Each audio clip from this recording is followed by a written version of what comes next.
Apakah Anda bercanda, Indonesia? Ketika para pemimpin dari 5 kerajaan besar Timur Tengah, Uni Emirat Arab, Arab Saudi, Qatar, dan Kuwait dengan tegas menolak proposal bantuan senilai 30 miliar dolar AS dari Tiongkok dan Amerika Serikat, dan sebaliknya menginvestasikan dana raksasa sebesar 50 miliar dolar AS, setara dengan 750 triliun rupiah, ke Indonesia, seluruh dunia terperangah. Arab Saudi mengumumkan akan menyerahkan seluruh sistem medis pintar untuk kota masa depan mereka, NEOM, kepada Indonesia. Uni Emirat Arab, bahkan secara bertahap, mentransformasi seluruh infrastruktur digital negaranya dengan mengadopsi model Indonesia. Menghadapi kekuatan Indonesia yang tersembunyi di bawah permukaan ini, Washington dan Beijing sama-sama terdiam. Yang Mulia Presiden UEA, Mohammed bin Zayed, bahkan membuat pernyataan langka kepada dunia. Indonesia adalah penyelamat kami. Sebelum kita melanjutkan, silakan tinggalkan komentar dari belahan dunia mana Anda menonton dan pastikan untuk berlangganan karena Anda tidak akan mau ketinggalan berita esok hari. Bagaimana semua ini bisa terjadi? Bagaimana sebuah negara kepulauan yang sering kita pandang sebelah mata bisa dalam semalam menjadi guru bagi masa depan kerajaan-kerajaan Timur Tengah? Hari ini, legenda yang lama tersembunyi ini akan terungkap. Nama saya Rashad Al-Mubarak. Selama 15 tahun terakhir, saya menjabat sebagai Kepala Staf Putra Mahkota Abu Dhabi, yang kini adalah Presiden UEA, Yang Mulia Mohammed bin Zayed MBZ. Mendampingi Yang Mulia, saya mungkin telah mengelilingi dunia puluhan kali, mengunjungi lebih dari 80 negara. Kami telah melihat istana termewah di dunia dan menegosiasikan kontrak minyak senilai ratusan miliar dolar. Saya pikir saya sudah memahami permainan kekuasaan di dunia ini.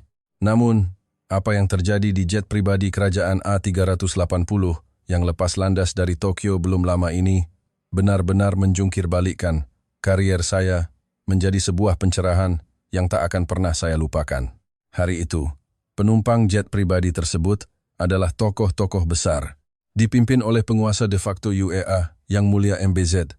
Ada juga Pangeran Talal bin Sultan dari Arab Saudi yang bertanggung jawab atas investasi minyak, Emir Qatar Sheikh Tamim bin Hamad Al Thani, dan Menteri Pertahanan Kuwait Sheikh Fahad Al Yusuf Al Sabah. Kekayaan gabungan mereka bisa menyaingi sebuah negara, dan mereka mengendalikan urat nadi energi global. Para raksasa Timur Tengah ini memiliki tradisi yang telah berlangsung selama 25 tahun. Setiap musim semi, mereka akan meninggalkan urusan negara untuk menikmati liburan selama seminggu di resor onsen paling mewah di Tokyo. Meskipun masing-masing memiliki beberapa jet pribadi, mereka sengaja terbang dengan pesawat yang sama untuk menikmati kebersamaan sebagai sahabat lama. Orang-orang yang biasanya hanya bisa ditemui di KTT tingkat negara ini, kini berkumpul di ketinggian 30.000 kaki. Saat berangkat dari Bandara Narita Tokyo, semuanya berjalan lancar. Pangeran Talal masih bercanda. Tahun ini, aku harus minum sake di onsen terbuka yang menghadap Gunung Fuji itu. Emir Hamad pun tertawa menimpali. Aku akan menunjukkan kemampuanku lagi di lapangan golf tempat aku mencetak hole-in-one tahun lalu. Kabin dipenuhi gelak tawa. Mereka menikmati kaviar terbaik yang diterbangkan dari Iran dan sampahnya yang dikirim langsung dari Prancis. Saya berdiri dengan hormat di samping Yang Mulia, membantunya memeriksa jadwal padat setibanya di Abu Dhabi. Semuanya sempurna sesuai rencana. 7 jam lagi, kami seharusnya sudah kembali dengan nyaman ke istana. Rashad, kata Yang Mulia menoleh ke arah saya dengan puas. Jepang tetaplah sempurna. Pelayanan mereka, fasilitas mereka. Banyak sekali yang bisa kita pelajari. Menteri Fahad juga mengangguk, setuju, benar, Yang Mulia. Ketelitian orang Jepang tidak ada tandingannya. Itulah mengapa kita rela datang ke sana setiap tahun selama 25 tahun. Namun, tepat saat jet kami melintasi Laut Tiongkok Timur, insiden tak terduga terjadi. Badan pesawat tiba-tiba mulai bergetar ringan. Awalnya kami mengira itu hanya turbulensi biasa, tetapi getarannya menjadi semakin hebat. Kemudian, alarm yang memekakkan telinga berbunyi dari mesin sisi kiri. Suara kapten pilot dari kokpit terdengar penuh dengan urgensi yang belum pernah ada dalam kariernya. Mesin terlalu panas, situasi kritis. Kita harus segera mendarat di bandara terdekat. Udara di dalam kabin seketika membeku. Kembali ke Abu Dhabi masih membutuhkan 6 jam yang panjang. Kembali ke Tokyo juga sudah terlalu jauh.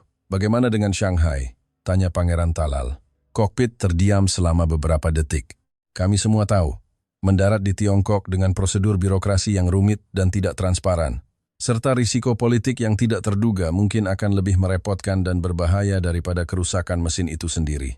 Tepat pada saat itu, kopilot dengan suara gemetar memberikan usulan darurat. Yang mulia, Jakarta.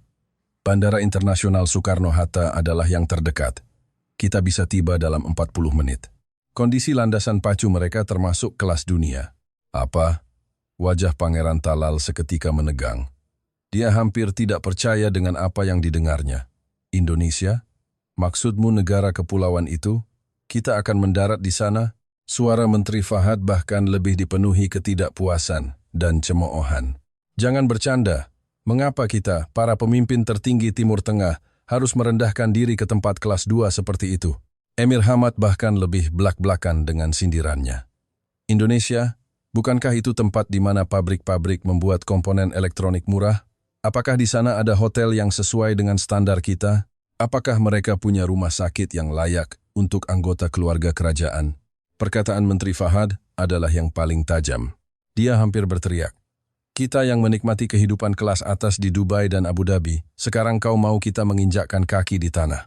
Dia berhenti sejenak, seolah mencari kata yang paling menghina, Dotra yang penuh dengan kemacetan dan polusi itu. Ini benar-benar memalukan. Sejujurnya, hati saya juga dipenuhi kekhawatiran. Para tamu terhormat yang saya layani ini adalah orang-orang yang bahkan menganggap suite di Burj Al Arab Dubai terlalu kecil dan berisik. Membawa mereka ke sebuah negara yang tidak kami ketahui sama sekali. Bahkan kami pandang rendah, saya sudah tidak berani membayangkan bencana apa yang akan terjadi selanjutnya.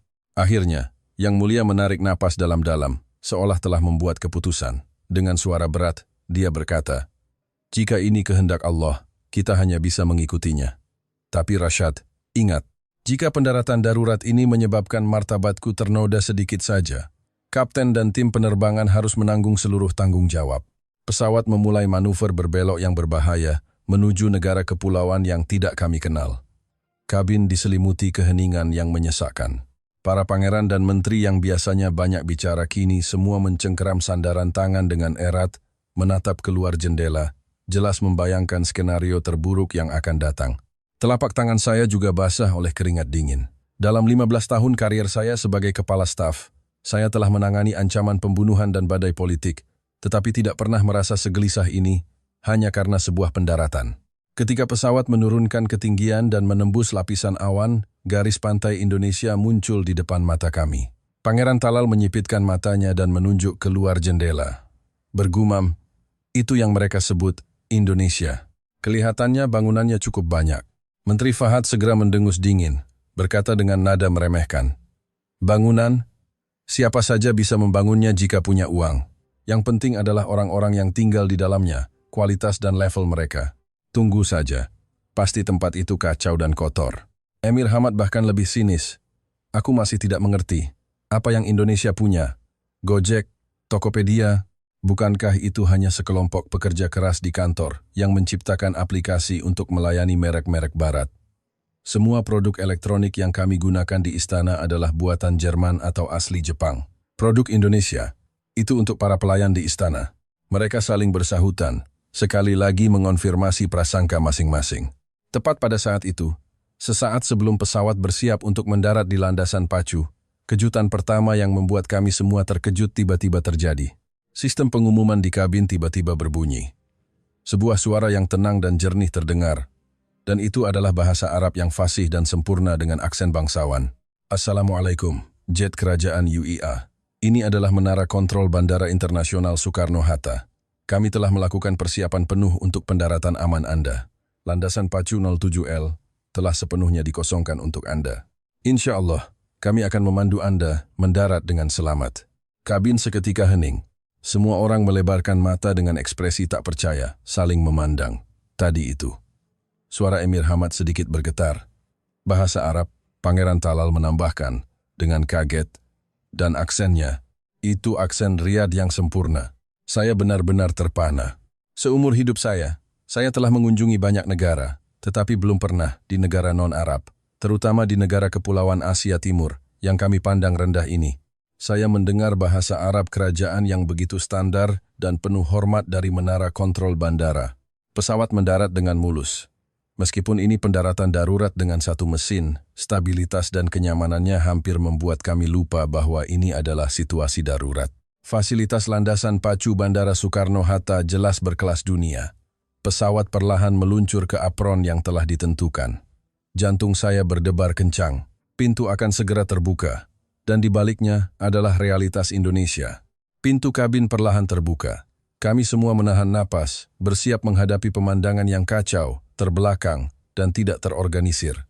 Namun, pemandangan yang menyambut kami membuat kami semua terdiam di tempat. Di pintu masuk Garbarata, berdiri sebaris petugas darat yang mengenakan seragam rapi dan sarung tangan putih. Tidak, bukan hanya itu. Di belakang mereka, ternyata ada beberapa petugas penyambutan yang mengenakan pakaian tradisional Arab. Bukan satu atau dua, tapi 5 orang petugas yang berdiri membungkuk hormat menunggu kami. Seorang pria Indonesia yang tampak berusia 30-an, berkacamata bingkai emas, melangkah maju. Dengan bahasa Arab kerajaan yang fasih dan sangat kami kenal, dia berbicara dengan tenang, "Marhaban, ahlan wa sahlan. Selamat datang Yang Mulia Mohammed bin Zayed dan para tamu terhormat dari Timur Tengah. Nama saya Budi Santoso." Dia tersenyum sedikit. "Anda juga bisa memanggil saya dengan nama Arab saya, Ahmad. Saya adalah kepala tim penyambutan VIP Bandara Internasional Soekarno-Hatta." Wajah Pangeran Talal seketika berubah. Dia tidak bisa menahan diri untuk bertanya dalam bahasa Arab. "Aksen Anda?" Pak Budi segera menjawab dengan aksen yang sama. "Benar, Yang Mulia. Saya pernah bertugas sebagai diplomat di Arab Saudi selama 12 tahun. 7 tahun di antaranya saya tinggal di kota asal Anda, Riyadh."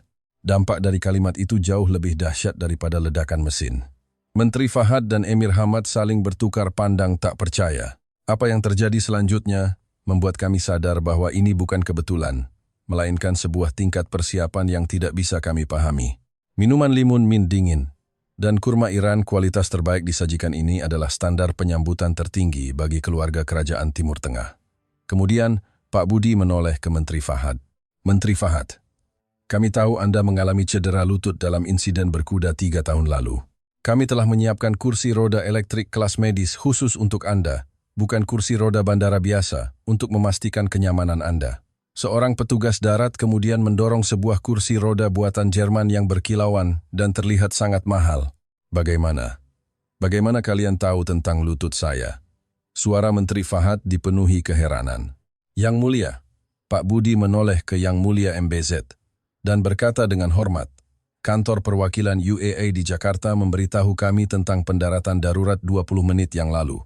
Kami hanya punya waktu 20 menit untuk persiapan, tapi kami mengerahkan semua sumber daya untuk memeriksa kondisi kesehatan dan preferensi makanan setiap tamu terhormat." Dia melirik arlojinya dan melanjutkan, "Sekarang akan segera memasuki waktu salat maghrib. Apakah kami perlu mengantar Anda terlebih dahulu ke ruang salat muslim di bandara? Kami memiliki 3 ruang salat terpisah di dalam bandara, terpisah untuk pria dan wanita, dilengkapi dengan penunjuk arah kiblat yang akurat, serta fasilitas wudhu yang sesuai syariat. Di sini, ada ruang salat yang layak?" Emir Hamad tidak bisa menahan diri untuk bertanya. "Benar, Yang Mulia. Standar fasilitasnya sebanding dengan banyak bandara di negara-negara Timur Tengah. Kami mengikuti Pak Budi melalui jalur VIP eksklusif. Dinding koridor ternyata dihiasi dengan karya kaligrafi Arab yang indah. Udara dipenuhi aroma kayu gaharu yang samar dan elegan. Ini, Yang Mulia berhenti. Kayu gaharu Kamboja, berumur 20 tahun. Pak Budi segera menjawab, "Kami tahu ini adalah aroma favorit yang digunakan di Istana Abu Dhabi." Ketika pintu ruang salat terbuka, kami benar-benar kehilangan kata-kata. Ini bukan sekadar ruangan, ini adalah sebuah masjid kecil.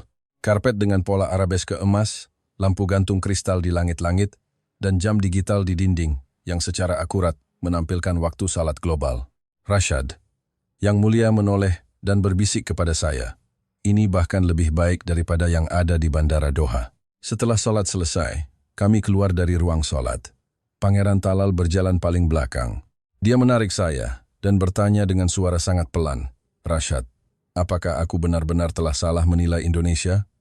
Saya tidak bisa menjawabnya, karena keterkejutan di hati saya tidak kalah darinya. Tapi kami semua tidak menyangka. Ini hanyalah permulaan. Guncangan yang sesungguhnya menanti di luar bandara. Kejutan berikutnya terjadi di area imigrasi dan pengambilan bagasi. Kami diarahkan ke ruang imigrasi VIP yang sepenuhnya terpisah. Petugas imigrasi tersenyum dan menyapa kami dalam bahasa Arab. Selamat datang di Indonesia. Yang lebih mengejutkan kami adalah di samping konter imigrasi, ternyata ada tim medis berjas putih yang sudah siaga dengan peralatan EKG portabel dan perlengkapan darurat. Seorang dokter melangkah maju. Yang mulia, para tamu terhormat, kami adalah tim tanggap darurat medis bandara. Mengetahui ini adalah pendaratan darurat karena kerusakan mesin. Kami khawatir Anda semua mengalami syok atau gangguan jantung selama proses tersebut. Jika diperlukan, kami bisa segera melakukan pemeriksaan kesehatan untuk Anda.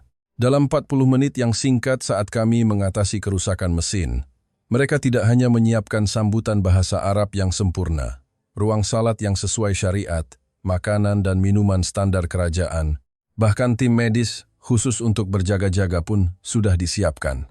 Efisiensi dan pola pikir macam apa ini? Ketika kami keluar dari area terbatas, bagasi kami sudah tersusun rapi di samping 4 Mercedes-Benz V-Class hitam. Di setiap koper tergantung label nama akrilik yang indah, dicetak dalam bahasa Arab dan Inggris. Indonesia adalah negara kepulauan, kata Pak Budi lagi sambil tersenyum. Seolah semua ini adalah hal yang wajar. Tapi keramah tamahan kami tahu cara melayani tamu nomor 1 di dunia. Konvoi mobil melaju meninggalkan Bandara Soekarno-Hatta, melesat di jalan tol Profesor Dr. Sediatmo di tengah malam. Pemandangan di luar jendela membuat kami semua terdiam. Ini bukan jalan pedesaan yang kami bayangkan. Ini adalah jalan tol 8 lajur yang lebar, mulus, dan terang benderang. Di kedua sisi jalan tol, berjejer gedung-gedung tinggi dan apartemen yang gemerlapan. Ribuan kendaraan melaju di samping kami, tenang dan teratur. Rashad, kata Yang Mulia sambil menatap cahaya kota yang tak berujung di luar jendela, apakah ini benar-benar negara yang kita remehkan, yang kita anggap hanya membuat barang murah? Beberapa jam yang lalu, kami masih menertawakan mereka. Tetapi pada saat itu, sebuah data yang pernah kami lihat dalam rapat pra-keberangkatan namun kami abaikan, melintas di benak saya. Menurut proyeksi IMF terbaru tahun 2024, ekonomi Indonesia adalah salah satu yang terbesar di dunia dalam G20 dan diproyeksikan menjadi ekonomi terbesar ke-4 di dunia pada tahun 2045. Negara kepulauan yang kami ejek ini ternyata adalah raksasa ekonomi yang sedang bangkit, lebih dinamis daripada banyak negara maju yang kami kunjungi untuk berlibur. Kami sedang menunjukkan kesombongan kami di depan orang-orang yang sedang membangun masa depan yang luar biasa. Ketika konvoi memasuki kawasan Sudirman Central Business District, SCBD, di Jakarta, guncangan mencapai puncaknya. Gedung-gedung pencakar langit menjulang di depan kami, dikelilingi oleh mal-mal mewah yang terang benderang. Kemegahannya tidak kalah dengan Manhattan di New York atau pusat kota Dubai. Dan saat itu sudah pukul 11 malam. Lihat di sana, Menteri Fahad tiba-tiba menunjuk ke trotoar di luar jendela dengan kaget. Wanita-wanita itu, apa mereka gila? Jam segini mereka berjalan sendirian di jalan? Kami mengikuti arah yang ditunjuknya. Terlihat beberapa wanita muda Indonesia, berpakaian modis, berjalan santai sendirian di jalan sambil bermain ponsel, tanpa sedikit pun rasa takut di wajah mereka. Ini adalah sesuatu yang sulit dibayangkan di negara kami. Yang Mulia juga merasakan guncangan yang kuat. Dia menoleh dan bertanya pada Pak Budi, keamanan di sini. Pak Budi tersenyum. Yang Mulia, Jakarta adalah kota yang sangat hidup. Indonesia adalah salah satu negara teraman di dunia. Kemudian kami kembali ke hotel dan langsung memverifikasinya. Ya Allah, kami salah lagi. Menurut database Global Numbeo 2024, Indonesia menduduki peringkat ke-9 di Asia dalam hal keamanan. Kami tidak hanya berada di tempat yang aman, kami berada di salah satu benteng teraman di kawasan ini. Selanjutnya, kami melihat pemandangan yang lebih luar biasa. Tersebar di mana-mana adalah minimarket 24 jam yang masih terang benderang dan penuh sesak oleh orang-orang di negara ini. Pangeran Talal bergumam, apa mereka tidak tidur, atau di mana mereka menyembunyikan minyak bumi yang tidak kita ketahui. Kesombongan di dalam mobil sudah lama lenyap, digantikan oleh keheningan yang bercampur dengan rasa takjub dan kebingungan. Sebelum tiba di hotel, Yang Mulia menoleh ke arah saya dengan nada serius yang belum pernah saya dengar sebelumnya dan memberi perintah, Rashad, catat semuanya. Mulai sekarang, semua yang kita lihat, dengar, dan rasakan, jangan sampai ada satu detail pun yang terlewat. Kami menginap di Hotel Ritz-Carlton di SCBD. Ketika kami masuk ke lobi, manajer umum yang menyambut kami ternyata adalah orang Indonesia yang fasih berbahasa Arab. Ahlan wa sahlan, sapanya kepada Yang Mulia. Saya Karim, manajer umum hotel ini. Saya orang Indonesia, tetapi saya telah bekerja dan tinggal di berbagai negara Timur Tengah selama 15 tahun. Keheranan Emir Hamad sudah tidak bisa disembunyikan lagi. Seorang Indonesia menjadi GM hotel sebesar ini. Karim tersenyum. Benar, Yang Mulia. Di hotel ini saja ada 25 karyawan yang berasal dari Timur Tengah. Faktanya, jumlah Muslim yang tinggal dan bekerja di Indonesia sudah lebih dari 250 juta orang. 250 juta. Kami semua terkesiap. Di lift menuju suite kepresidenan, Karim melanjutkan penjelasannya. Yang Mulia, saya tahu banyak orang memiliki kesalahpahaman tentang Indonesia. Tapi faktanya, Indonesia adalah kekuatan ekonomi G20. Sistem komunikasi paling rahasia yang Anda gunakan di istana, chip paling canggih di dalamnya, bahkan AI navigasi di jet A380 Anda. Dia berhenti sejenak dan menyebutkan beberapa nama. Banyak dari aplikasi dan platform digital yang mengubah dunia, seperti Gojek, Tokopedia, dan Traveloka, lahir di sini. Otak di balik semua itu berasal dari para insinyur dan talenta Indonesia. Pernyataan ini seperti pukulan telak di hati kami. Menteri Fahad bergumam pada dirinya sendiri. Tidak mungkin. Kami selalu mengira itu teknologi Amerika atau Eropa. Mereka menciptakan otak dari semua ini, kata Karim. Dan kami hanya membangun tubuh yang mahal untuk otak tersebut. Ketika pintu suite kepresidenan terbuka, pemandangan di luar jendela sekali lagi membuat kami menahan napas. Seluruh lautan cahaya gemerlap kota Jakarta terhampar di bawah kaki kami. Gedung-gedung pencakar langit SCBD berkilauan seperti gugusan berlian raksasa. Rashad, bisik Menteri Fahad, ini benar-benar tidak kalah dengan pemandangan dari Burj Al Arab di Dubai. Makan malam adalah hidangan halal terbaik yang disiapkan secara darurat oleh hotel. Chef kepala bahkan secara akurat mereplikasi masakan khas kerajaan Abu Dhabi. Manajer umum Karim mengatakan bahwa chef restoran Arab mereka direkrut dengan gaji tinggi dari Four Seasons Hotel di Kairo. Larut malam, setelah semua beres, saya berdiri di luar suite Yang Mulia, bersiap untuk mengucapkan selamat malam. Saya melihat Yang Mulia dan Pangeran Talal, dua orang paling berkuasa di Timur Tengah, berdiri berdampingan di depan jendela kaca raksasa, memandangi negeri yang pernah mereka remehkan ini. Saudaraku Talal, suara Yang Mulia terdengar rendah dan dalam. Lihatlah cahaya-cahaya itu. Di bawah sana, ada jutaan orang yang sedang bekerja, sedang belajar. Benar, Mohammed. Mereka tidak punya setetes pun minyak. Apa yang kita miliki, kata Yang Mulia, mereka tidak punya. Tapi apa yang mereka miliki, kita tidak punya. Pangeran Talal terdiam lama. Pendidikan. Sumber daya manusia yang tak pernah habis. Yang Mulia mengangguk.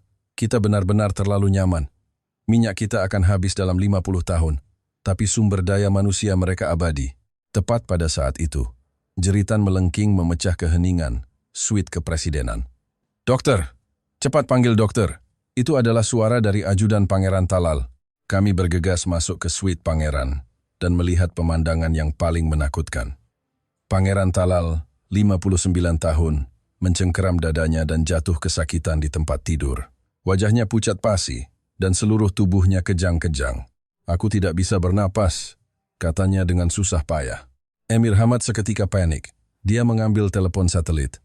Cepat, sambungkan aku ke rumah sakit kerajaan Dubai. Panggil Dr. Abdullah. Menteri Fahad bahkan lebih marah besar. Bagaimana ini bisa terjadi? Kenapa harus terjadi di tempat terbelakang dan sialan ini? Manajer umum Karim dan petugas keamanan hotel juga bergegas masuk. Saya sudah memanggil ambulans.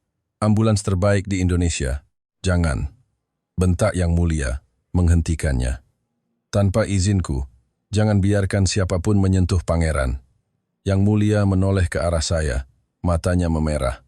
Rashad, segera lakukan panggilan video dengan dokter pribadi kita. Aku tidak bisa menyerahkan nyawa saudaraku kepada dokter-dokter Indonesia yang tidak jelas asal-usulnya ini. Ruangan menjadi kacau balau. Para pengawal Pangeran Talal mengeluarkan senjata mereka, berjaga di pintu, tidak membiarkan siapapun mendekat. Menteri Fahad membentak manajer umum Karim. Emir Hamad memegang telepon satelit, berusaha menghubungi tim medis kerajaan yang jauh di Dubai. Tepat pada saat itu, pintu kamar diketuk. Kami tim EMT darurat, mohon izinkan kami masuk.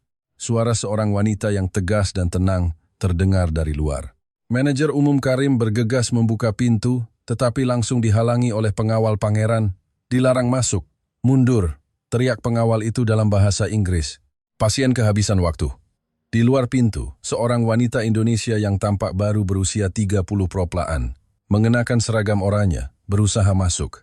Di tanda pengenalnya tertulis Santi. Dia dan 3 anggota tim lainnya membawa tas-tas besar berisi peralatan darurat. Kami adalah teknisi medis darurat terbaik di Jakarta, kata Santi tanpa gentar, menatap lurus ke mata pengawal itu. Laporan dari hotel adalah henti jantung. Waktu emas penyelamatan hanya tersisa beberapa menit. Mohon biarkan kami melakukan tugas kami. Diam. Mundur. Menteri Fahad maju dan menghalanginya. Kami sedang menunggu dokter dari Dubai. Bukan giliran kalian. Yang mulia Menteri, suara Santi tidak keras, tetapi penuh wibawa. Jika menunggu lebih lama lagi, beliau akan meninggal. Setidaknya, izinkan saya memasang EKG terlebih dahulu. Beraninya kau. Tepat pada saat itu, telepon satelit Emir Hamad akhirnya tersambung. Dr. Abdullah, kepala tim medis rumah sakit kerajaan Dubai, muncul di layar kecil. Yang mulia, wajah Dr. Abdullah langsung pucat begitu melihat kondisi pangeran. Ini infark miokard akut. Harus segera dibawa ke rumah sakit. Waktu emasnya kurang dari 60 menit. Tapi ini di Indonesia, teriak Emir Hamad putus asa. Siapa yang bisa kita percaya? Saya. Saya hanya bisa memberi panduan jarak jauh. Dr. Abdullah juga panik. Tepat pada saat itu, EMT bernama Santi itu tiba-tiba mengeluarkan sebuah tablet dengan cepat menyalakannya dan mengarahkan kameranya ke layar Dr. Abdullah. Saya Profesor Budi Hartono dari Pusat Jantung Nasional. Di layar tablet muncul seorang dokter mengenakan seragam bedah hijau dan masker, tetapi dengan tatapan setajam elang. Dia jelas baru saja dipanggil dari ruang operasi. Saya terhubung melalui tautan video langsung dari tim EMT. Saya sedang melihat EKG pasien. Santi, di tengah kekacauan, telah berhasil memasang elektroda EKG portabel ke tubuh pangeran. Segmen ST-nya jelas naik. Suara Profesor Budi begitu tenang hingga menakutkan. Ini adalah jenis serangan jantung paling parah. Harus segera dilakukan prosedur kateterisasi jantung. Segera. Yang mulia bergegas ke depan tablet. Dengan suara gemetar, dia bertanya, dokter pribadi kami juga mengatakan hal yang sama. Tapi, kenapa saya harus percaya pada Anda? Profesor Budi Hartono menatap Yang Mulia di layar dan perlahan berkata, Yang Mulia, saya lulusan Fakultas Kedokteran Universitas Indonesia dan menyelesaikan Fellowship Intervensi Kardiologi di Johns Hopkins University, Amerika Serikat. Saya kenal Dr. Abdullah dari Rumah Sakit Kerajaan Dubai. Dr. Abdullah di layar seberang, yang tadinya menatap cemas, tiba-tiba melebarkan matanya saat melihat wajah Profesor Budi dengan jelas. Dia mengeluarkan seruan kaget yang tidak jelas. Profesor Budi, apakah itu Anda? Dr. Abdullah tiba-tiba menoleh ke Yang Mulia MBZ di dalam kameranya dan berteriak dengan nada paling mendesak sepanjang hidupnya. Yang Mulia, itu dia, itu dia. Dia bukan hanya mengenal saya, dia adalah guru saya. Yang Mulia, dia adalah salah satu ahli jantung terbaik di dunia. Mohon, segera, sekarang juga, tanpa syarat, percayalah padanya, cepat. Seluruh ruangan sekali lagi sunyi senyap. Kami semua terkejut oleh perubahan dramatis ini, hingga tak bisa bergerak. Pangeran Talal mengeluarkan erangan yang lebih menyakitkan. Mohammed, aku. Dia berjuang dengan sisa tenaganya. Aku akan ke Rumah Sakit Indonesia. Yang Mulia memejamkan matanya. Ketika dia membukanya lagi, semua keraguan telah hilang. Dia menoleh ke Santi dan memberi perintah. Baik, kita pergi ke Pusat Jantung Nasional. Segera. Begitu perintah Yang Mulia diberikan, Santi dan tim EMT-nya segera menunjukkan profesionalisme yang tak terbayangkan. Gerakan mereka secepat kilat, presisi, dan tenang, tanpa satupun gerakan yang sia-sia. Dalam waktu kurang dari 1 menit, Pangeran sudah terpasang dengan aman di atas tandu, dilengkapi masker oksigen dan infus intravena. Mereka bergegas ke lift. Hotel sudah mengosongkan jalur eksklusif. Ketika kami masuk ke dalam ambulans, kami dikejutkan lagi. Interior ambulans ini seperti ruang ICU berjalan. Ini lebih canggih dari ambulans kerajaan di Dubai, bisik Emir Hamad takjub. Pemandangan yang lebih luar biasa terjadi di luar jendela.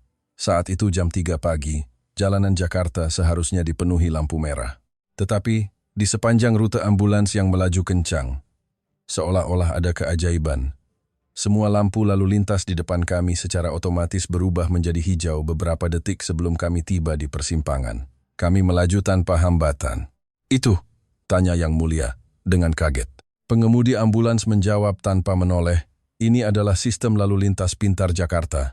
Sistem ini mendeteksi rute kendaraan darurat dan secara otomatis membersihkan jalan untuk kami." Kami ternganga, ini bukan keajaiban. Ini adalah sistem peradaban yang sangat maju yang tidak kami pahami.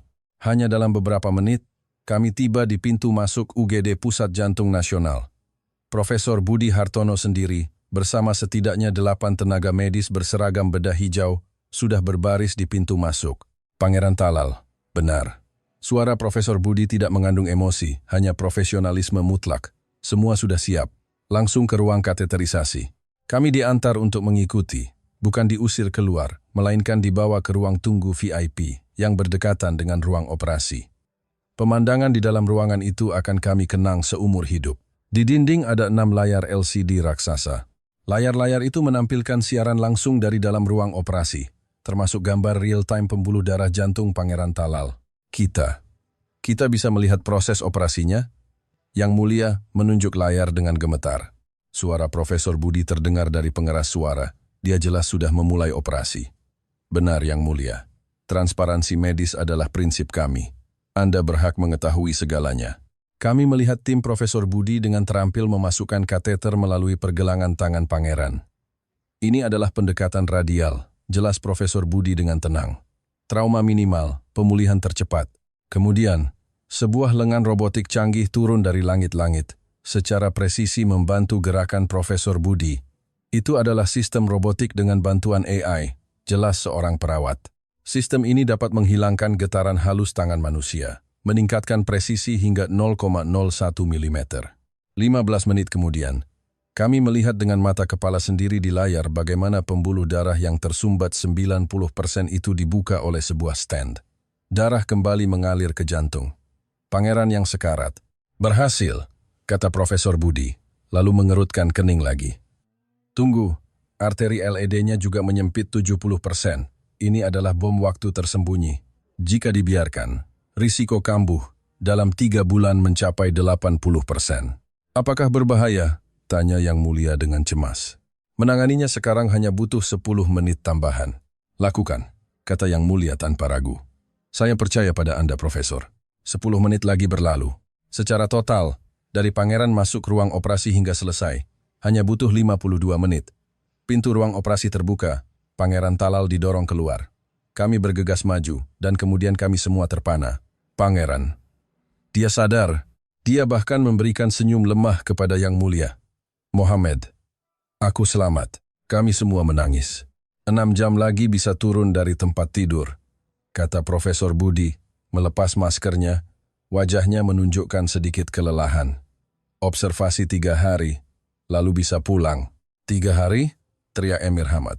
"Di Dubai, ini butuh rawat inap setidaknya 2 minggu. Saat itu, Pangeran Talal dengan lemah mengangkat tangannya dan menanyakan pertanyaan paling krusial. "Profesor, terima kasih. Boleh saya tahu, berapa kira-kira biayanya?" Profesor Budi melihat tablet di tangannya. 2 stand berlapis obat generasi terbaru, ditambah sistem bantuan AI, ruang operasi darurat, semua obat. Dia menghitung sejenak, sekitar 150 juta rupiah. Saya Rashad, tidak bisa menahan diri untuk bertanya. "Itu dalam dolar AS?" Profesor Budi menatap saya dengan aneh. "Bukan, Tuan. Itu dalam rupiah. Sekitar 10.000 dolar AS. Koridor rumah sakit hening senyap selama 10 detik. 10.000 dolar AS? Emir Hamad tergagap. Dia mengeluarkan ponselnya dan mulai menghitung. Saya tahun lalu melakukan pemeriksaan jantung yang jauh lebih kecil di Swiss. Biayanya 300.000 dolar AS.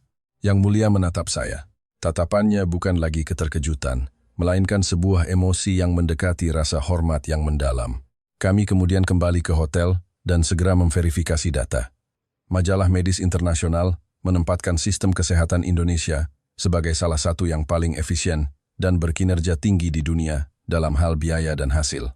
Yang Mulia menarik napas dalam-dalam. Dia menanyakan pertanyaan terakhir dan terpenting kepada Profesor Budi. Profesor, apakah kami menerima perlakuan istimewa ini karena status kami sebagai anggota kerajaan? Profesor Budi tersenyum. Itu adalah senyum yang belum pernah saya lihat, penuh percaya diri dan kesetaraan. Tidak, Yang Mulia, katanya. Ini adalah prosedur standar kami. Faktanya, bahkan untuk pasien BPJS yang hanya membayar iuran bulanan yang sangat terjangkau, kami memberikan teknologi yang sama, peralatan yang sama, dan perawatan yang sama. BPJS, Badan Penyelenggara Jaminan Sosial, kata Profesor Budi. Di Indonesia, kami percaya bahwa tidak seorang pun boleh kehilangan nyawanya karena tidak punya uang. Pada saat itu, kami akhirnya mengerti. Di negara ini, kesetaraan bukan sekadar amal atau slogan. Itu adalah sebuah sistem. 3 hari kemudian, Pangeran Talal benar-benar bisa berjalan. Kecepatan pemulihannya luar biasa. Tim medis terpadu rumah sakit, dari rehabilitasi hingga pemantauan AI, terlibat penuh dalam pemulihannya. Saat Pangeran bersiap pulang, Yang Mulia MBZ mengajukan sebuah permintaan. Dia berkata kepada Pak Budi, Ahmad, beberapa hari ini saya telah melihat keajaiban medis Indonesia, tapi malam ini, sebelum kami pergi, saya ingin melihat kekuatan sejati Indonesia. Maksud Yang Mulia? Saya ingin tahu, kata Yang Mulia, bagaimana sebuah negara kepulauan tanpa minyak, dengan sumber daya alam yang beragam, bisa membangun semua ini. Apa senjata rahasia mereka? Pak Budi terdiam beberapa detik, lalu mengangguk. Saya mengerti, Yang Mulia. Malam ini, saya akan membawa Anda melihat 2 hal. Tempat pertama adalah sebuah coworking space 24 jam di SCBD. Ketika kami masuk ke gedung itu, kami kembali dikejutkan oleh pemandangan di depan kami. Tidak ada butik mewah, tidak ada musik yang hingar-bingar. Hanya ada ratusan anak muda yang duduk di depan laptop mereka, berdiskusi dengan tenang, membangun startup mereka. Yang Mulia menunjuk ke sebuah sudut, berbisik. Lihat, Rashad, pria berambut putih itu, dia juga sedang bekerja. Dan anak-anak muda itu, mereka duduk di lantai, begitu fokus. Orang Indonesia belajar seumur hidup dan bekerja keras, kata Pak Budi.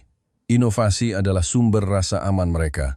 Kemudian, Pak Budi berkata, jika ini adalah keluasan semangat mereka, maka selanjutnya saya akan membawa Anda melihat kekuatan semangat mereka. Pukul 10 malam, dia membawa kami ke sebuah kawasan bimbingan belajar, bimbel terkenal di Jakarta Selatan. Ketika kami tiba, kami melihat pemandangan yang belum pernah kami lihat seumur hidup kami. Bel pulang berbunyi, dan ribuan, bahkan mungkin puluhan ribu, siswa berseragam SMA membanjiri jalanan seperti air bah, keluar dari puluhan gedung bimbel yang sederhana. Saat itu sudah larut malam. Jalanan macet total oleh siswa dan motor serta mobil orang tua yang menjemput anak-anak mereka. Yang Mulia menghentikan seorang siswa laki-laki yang tampak kelelahan, tetapi matanya masih tajam. Melalui terjemahan Pak Budi, Yang Mulia bertanya, "Kamu tidak lelah?" Siswa SMA itu tertegun sejenak, lalu tersenyum malu. "Lelah, sih. Setiap hari jam 6 pagi ke sekolah, baru selesai jam 10 malam. Tapi, dia menunjuk ayahnya yang menunggu di pinggir jalan. Orang tua saya bekerja lebih keras. Mereka menginvestasikan semua uang mereka untuk saya. Satu-satunya yang bisa saya lakukan adalah belajar mati-matian." Yang Mulia terdiam lama sekali. Kami memandangi wajah-wajah muda yang berkerumun itu. Masing-masing dari mereka tahu bahwa pendidikan adalah satu-satunya jalan mereka untuk naik kelas.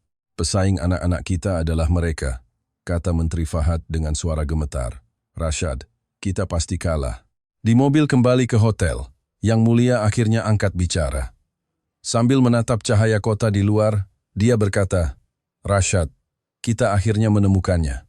Minyak bumi mereka adalah ini, adalah pendidikan mereka, adalah rakyat mereka."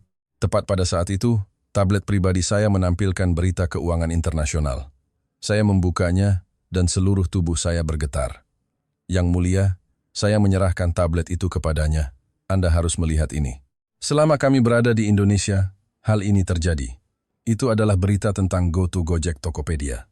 Berita itu mengatakan bahwa sebuah perusahaan raksasa dari Barat menghabiskan miliaran dolar, mencoba meniru model super app GoTo di pasar mereka sendiri, namun akhirnya gagal dan harus menutup layanan. Alasannya? Laporan itu mengutip keluhan dari para eksekutif senior mereka. Mereka menyalahkan budaya kerja dan kurangnya pemahaman pasar lokal yang mendalam.